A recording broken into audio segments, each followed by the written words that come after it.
Shalom y bienvenidos a Vía Haftarah Israel, una frase hebrea que significa amarás a Israel. Esperamos que se queden con nosotros, ya que nuestro maestro, el Dr. Baruch, nos compartirá una enseñanza expositiva de la Biblia. El Dr. Baruch es profesor titular del Instituto Zera Abraham, con sede en Israel. Aunque todos los cursos en el instituto se imparten en hebreo, el Dr. Baruch se complace en compartir esta enseñanza en inglés con doblaje al español. Para más información, visítenos en amarasaisrael.org o descargue nuestra aplicación móvil Mi Estudio Bíblico. Aquí está Baruch y la lección de hoy. La Biblia es muy clara. Dios tiene autoridad para humillar a aquellos que son orgullosos.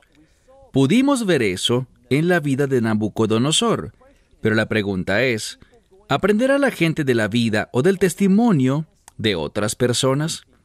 Es decir, ¿tienes tú la inteligencia suficiente para que, viendo a Dios moverse de cierta manera en la vida de alguien, bien sea para humillarle o para levantarle, que tú puedas discernir qué está haciendo esta persona?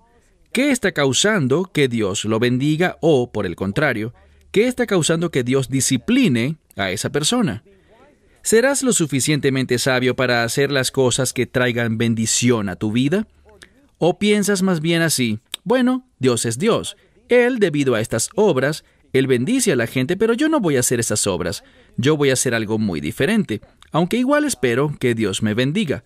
Eso sería muy tonto. Mi consejo para ti es este. Tú y yo necesitamos dejar de actuar como tontos. Debemos entender que los principios que Dios revela en este libro no son difíciles, son muy claros. Se repiten una y otra vez a través de las páginas de la Escritura para que podamos apropiarnos de ellos y encontrar bendición para nuestras vidas. Y como receptores de las bendiciones de Dios, le demos alabanza, gloria y honor, testificando sobre cuán maravilloso es nuestro Dios. Desafortunadamente, la gente es lenta para hacer estas cosas. Tomen sus Biblias y vayan conmigo al libro de Daniel, capítulo 5. Libro de Daniel, capítulo 5. En este pasaje encontraremos revelación, y esta revelación para el rey será una revelación de juicio. Una de las cosas que vemos aquí es que Dios continuamente está juzgando los reinos de la humanidad. ¿Por qué? Porque Él está en contra de los reinos del hombre. Él está a favor de su reino. Entonces, ya seas hombre o mujer, ten sabiduría. Trabaja por su reino y no por el tuyo propio.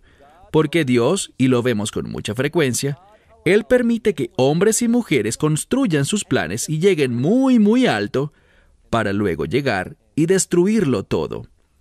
No sean personas que se mueven en contra, que se oponen a los planes de Dios. Bien, estudiaremos en este capítulo a un hombre que hizo justamente eso, y lo hizo porque era orgulloso. Lean conmigo, por favor, el libro de Daniel, capítulo 5. Libro de Daniel, capítulo 5. Pero primero recuerden algo. Acabamos de ver que Nabucodonosor dijo, Dios tiene la autoridad para humillar a los orgullosos. ¿Y qué sucede? Leamos el capítulo 5, versículo 1.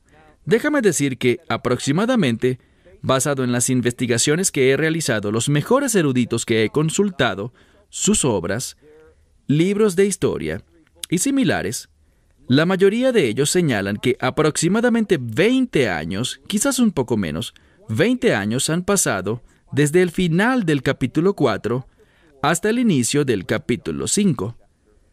Aunque esto sea cierto históricamente, en la palabra de Dios, un hecho ocurre inmediatamente después del otro. ¿Por qué? Para mostrarnos una relación, para enseñarnos algo. Dios revela su verdad, usando a Nabucodonosor. ¿No es maravilloso? Que cuando un individuo habla la verdad de Dios, cosas grandes suceden. Y él hace esta declaración, en la mano de Dios está, es decir, Él tiene la autoridad para humillar al orgulloso, para quebrantar a los orgullosos. ¿Aprendió la lección este individuo? ¿De qué individuo estamos hablando? Capítulo 5, verso 1. Y el rey Belsasar hizo una gran fiesta, o un festín, o banquete, para 1000 miembros de su gabinete. ¿Y qué hicieron en el verso 1? Y él bebió vino delante de 1000 hombres. Él tenía a todas estas personas allí, 1000 personas. ¿Y qué hizo él? Bueno, les dio vino, pero él bebió vino delante de ellos. ¿Qué les quería decir? Les quería decir, y lo veremos aquí, miren cuán grandioso soy. Tengo suficientes recursos para darles vino a todos ustedes y tomarlo yo también. Noten lo que dice la Escritura al construir esta progresión en el mensaje. Verso 2. Y Belsasar dijo cuando su corazón estuvo lleno de vino o influenciado por el vino, y escucha algo, existe una expresión hasídica.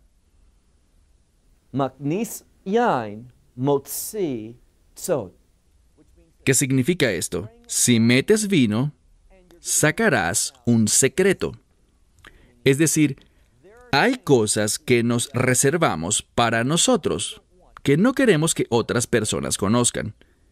Pero el vino y el alcohol en general tienen el efecto de que estas cosas emerjan, cosas que mejor sería mantenerlas en secreto. Entonces, dice aquí que él estaba bebiendo y cuando su corazón estuvo lleno de vino, noten lo que dice, dijo esto: traigan las vasijas de oro y plata que Nabucodonosor mi padre tomó del santuario, el cual está en Jerusalén, es una referencia al templo, con el fin de que bebamos de ellos el rey y sus oficiales, sus esposas y sus concubinas. Él estaba dando este gran banquete, bebía vino, y la influencia del vino le causó hacer algo. Recordar que su padre Nabucodonosor destruyó el templo de Jerusalén, pero tomó primero algunos de los utensilios y de las vasijas y se los llevó a Babilonia. Los habían colocado en el templo de su Dios. Y ahora, una generación después, ¿qué encontramos 20 años después? Encontramos lo que es llamado aquí su hijo. Hay algunas dudas aquí sobre si es o no literalmente su hijo, pero las dejaremos a un lado. Lo que encontramos acá es que Belsasar, bajo la influencia del vino, manifiesta su orgullo, lo que realmente piensa de sí mismo. Entonces él toma estos vasos y los llena con vino y quiere beber en ellos públicamente. ¿Y qué pasa? Miren el verso 3. Entonces estos utensilios de oro fueron traídos, aquellos que fueron tomados por Nabucodonosor del templo, o sea, de la casa de Dios en Jerusalén, y bebieron de ellos el rey y sus oficiales, sus esposas y sus concubinas. Verso 4. Bebieron vino, y noten lo que hicieron. Esta es otra consecuencia del vino. Revela la verdadera intención de las personas. ¿Qué ocurrió? Verso 4. Bebieron vino y le dieron, es la misma palabra, le dieron alabanza, pero recuerden la diferencia. Nabucodonosor, tras experimentar el juicio de Dios, ¿qué pasaba? Se le dio esa oportunidad de restauración, aprovechó su oportunidad y, como dijimos en nuestra lección anterior, alabó a Dios, honró a Dios, le dio la gloria y declaró la verdad con respecto a Dios, que Dios es un Dios de verdad y de justicia, y que Él juzga a los orgullosos. Pero lo que estamos viendo ahora es que, desafortunadamente, Belsasar, el rey en ejercicio, 20 años después, se le olvidó de ese mensaje o quizás lo ignoró. Usualmente eso es lo que pasa. Ignoramos, nos rebelamos. Entonces, verso 4. Él bebe vino y le da alabanza a los dioses de oro y plata y bronce y de hierro, madera y piedra. ¿Qué tienen todas estas cosas en común? Bueno, tienen un valor. Algunas son de mucho valor, pero las usas para construir cosas. Las usas para crear cosas. Es decir, ellas son instrumentos de obras. ¿Por qué esto es importante? Bueno, somos llamados a ser personas que hagan Mazim Tovim, buenas obras. Y estos materiales, oro, plata, bronce, hierro, madera y piedra, están siendo usados para la idolatría.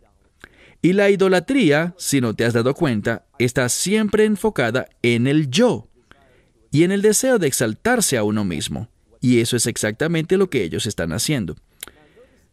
Noten el tiempo de Dios. Dice aquí, verso 5, a esa misma hora aparecieron los dedos de la mano de un hombre y escribieron delante, y la palabra aquí es Nev Reshtá en arameo. En hebreo diríamos una menorá, que es un candelabro. Bien, una vez más, les he dicho un par de veces durante las últimas lecciones que una de las razones por las que estudiamos la Biblia así es para ayudar a las personas a aprender la metodología correcta para el estudio de las Escrituras. Y tenemos que preguntarnos siempre, ¿qué ayuda nos brinda esta palabra? ¿Por qué esta palabra está en el texto? Cualquier palabra. ¿Cuál es su objetivo? ¿Qué relevancia le añade al texto? Y aquí tenemos un gran ejemplo que nos ilustra esto. Veamos. ¿Por qué no simplemente dice que se escribió algo sobre el muro? ¿Por qué tiene que decir que se escribió sobre el muro delante de este candelabro, delante de él? Y la razón es, un candelabro tiene el propósito de revelar algo. Nos brinda luz. Entonces, en este pasaje, la palabra candelabro aparece para decir que este pasaje tiene revelación para ti. Fíjate bien en lo que Dios va a decirte. Entonces, los dedos escribieron delante del candelabro sobre el yeso que estaba sobre el muro de... Y aquí de nuevo, no es el palacio del rey, sino literalmente es el santuario del rey, a donde él iría y adoraría, a donde él iría para exaltarse a sí mismo. Esas dos cosas, porque él quería que lo adoraran a él. Y el rey vio esta mano escribiendo, y aquí viene lo más importante. Mira el verso 6. Esta es una palabra que anticipa un resultado. Él vio esto y entonces nos dice que la expresión de su rostro, del rostro del rey, cambió, y sus pensamientos lo turbaron, y las coyunturas de sus lomos se aflojaron, y sus rodillas temblaban. ¿De qué va todo esto? Busca decirnos que este hombre, el rey de Babilonia, recuerden, ellos contaban con todos estos encantadores y sabios y hechiceros y demás, y ellos venían y montaban sus espectáculos. Y la gente miraba eso y probablemente se alegrarían y se reían y gozaban con el humor, como el humor de un mago que hace cosas para divertir a la gente. ¿Han visto alguna vez un show de magia? Ellos hacen sus trucos y la gente se ríe. Son fuentes de alegría, una falsa alegría, pero ¿qué vemos aquí? Vemos un mover de Dios. No estamos hablando de una manifestación sobrenatural que proviene del mal, a la que la gente estaba acostumbrada, sino que ahora Dios se está moviendo. ¿Y Dios qué está haciendo? Esta mano que viene de Dios, su propósito era escribir, lo que significa brindar revelación. Y esto es lo interesante. Miren la escritura una vez más en el verso 6. Entonces, cambió la apariencia del rostro del rey y sus pensamientos lo turbaron. Las coyunturas de sus lomos se aflojaron y sus rodillas temblaban. Verso 7. Y el rey gritó en alta voz, así de serio sería esto, que trajesen a los hechiceros, a los caldeos y a los magos. Y el rey le dijo a los sabios de Babilonia, ellos aún estaban allí, estos sabios de Babilonia. Estos sabios de Babilonia estaban allí, aunque habían comprobado una vez tras otra que son mentirosos, engañadores, que no tienen ningún poder, pero siguen allí y vemos algo más. Vemos que la primera cosa que hace el rey es acudir a estos falsos sabios de Babilonia. Pero ¿por qué? ¿Por qué no acudían a Daniel? ¿Por qué no a los judíos que habían sido de tanta bendición para este rey y para esta administración y la anterior? No, ellos siguen volviendo a lo mismo. demostrando esta rebeldía constante y esta indisposición a hacer lo correcto.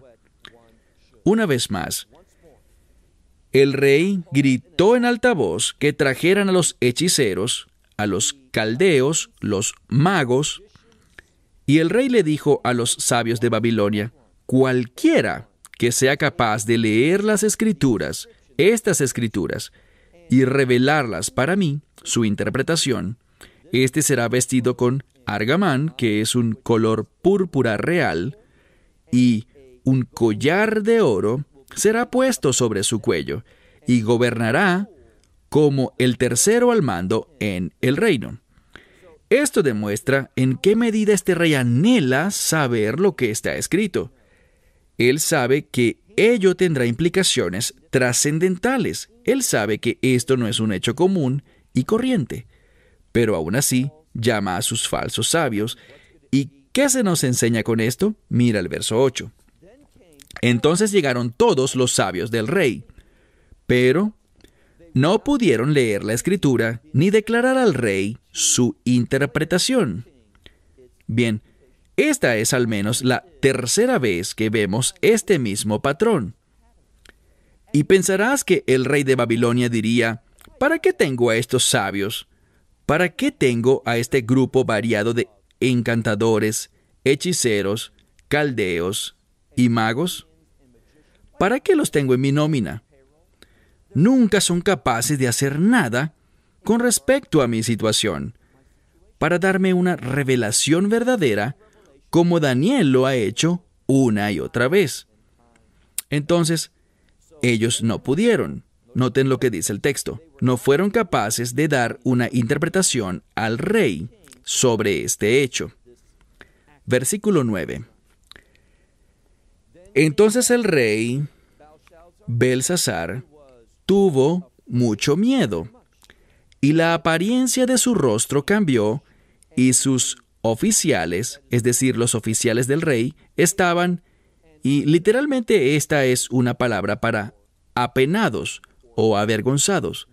Ellos sabían que eran inadecuados. En otras palabras, verso 10. En el verso 10 veremos un cambio importante. Vamos a ver que se menciona a una mujer. Y no a cualquier mujer, sino que se trata de la reina, la esposa de Belsasar. Y sabemos que las esposas son llamadas a ser ayuda idónea. Para eso Dios las ha provisto. Las ha creado de manera única a partir del hombre. Y cuando veo las Escrituras, ¿saben qué viene a mi mente? Viene a mi mente el relato de Poncio Pilato. Recuerden cómo a Poncio Pilato, su esposa le dijo, con respecto a Yeshua: no hagas nada en contra de este hombre justo. ¡Qué declaración y qué consejo tan sabio! Y hubiese sido sabio que Poncio Pilato la hubiera obedecido, pero no lo hizo. No obstante, en este caso vamos a ver que la mujer viene para darle un consejo sabio y ser en verdad ayuda idónea para este rey. Mira de nuevo el verso 10. Dice: las palabras del rey y de sus oficiales fueron escuchadas, y por tanto la reina ha venido a la casa de banquetes, y la reina respondiendo dijo: Rey, vive para siempre. Esta expresión es una que habla de fidelidad. Cuando alguien la dice de manera sincera, pues algunas personas dicen lo mismo pero no son sinceros, y lo veremos en el siguiente capítulo. Pero cuando lo dicen sinceramente significa: no estoy en tu contra, quiero ser una bendición para ti y quiero ser de valor para ti, quiero ayudarte. Entonces ella dice: oh rey, vive para siempre. No permitas que tus pensamientos te turben y no permitas que la expresión de tu rostro cambie. Lo que le está diciendo es esto: todo lo que estás sintiendo y el hecho de que estos sabios de Babilonia no puedan darte el significado de los escritos y te sientas turbado por eso, no tienes por qué sentirlo. ¿Por qué? Porque ella sabe que hay alguien. Ella sabe que existe un individuo que puede ciertamente revelarle esto. Leamos el verso 11. Ella hablando dice: porque hay un hombre en tu reino, quien, y noten que esta es como la tercera, cuarta o quinta vez que leemos esta expresión. Hay un hombre en tu reino en quien mora el Espíritu del Santo Dios. Ahora, ¿por qué dice el Espíritu del Santo Dios? Por dos razones. Cuando hablamos de espíritu, ¿de qué estamos hablando? De orden. Uno de los principales ministerios del Espíritu Santo es traer el orden de Dios a tu vida, a tus circunstancias. Lo vemos desde el inicio en el libro de Génesis capítulo 1. En segundo lugar, está el propósito del Espíritu del Santo Dios. Hay una relación entre el orden y el propósito de Dios. Si yo quiero orden en mi vida, necesito perseguir los propósitos de Dios. Y de nuevo, todo lo que está pasando aquí busca enseñarle a la gente sobre el propósito de Dios para que respondamos en obediencia a lo que Dios desea para nosotros. Mira de nuevo, ella dice, hay un hombre en tu reino en quien el Espíritu del Santo Dios habita. En los días de tu padre se halló en él, en este hombre, iluminación, inteligencia y sabiduría, como la sabiduría de Dios. Y el rey Nabucodonosor, tu padre, lo colocó como cabeza de todos los Jartumim, todos estos sabios y encantadores, y de los hechiceros, los caldeos y los magos. Eso fue hecho, pero noten algo. Como ya dije, este rey Belsasar, aunque Daniel es la cabeza, no fue tomado en cuenta. Y siempre es al último al que llaman. Siempre es aquel que viene cuando todos los demás fallan. ¿Por qué? Bueno, no tenemos una respuesta clara, pero quizás el próximo capítulo lo explique. Porque cuando todas estas cosas ocurren, Daniel, según dice el Midrash Rabbah, el comentario rabínico, Daniel fue olvidado, fue ignorado inicialmente, porque, ¿sabes qué estaba haciendo? Estaba orando a Dios. Él se encontraba con su Dios. Y veremos una prueba de esto la semana que viene, cuando veamos el capítulo 6. Pero continuando, leemos aquí que este hombre fue puesto sobre todos estos sabios de Babilonia. Así lo hizo tu padre. Verso 12. Porque él tiene un espíritu de excelencia, tiene conocimiento e inteligencia, y es capaz de resolver o interpretar sueños, y capaz de revelar las cosas escondidas y liberar aquello que está encerrado. Todo esto se encuentra en ¿quién? Se encuentra en Daniel, a quien el rey llamó, a quien cambió su nombre por Belsasar.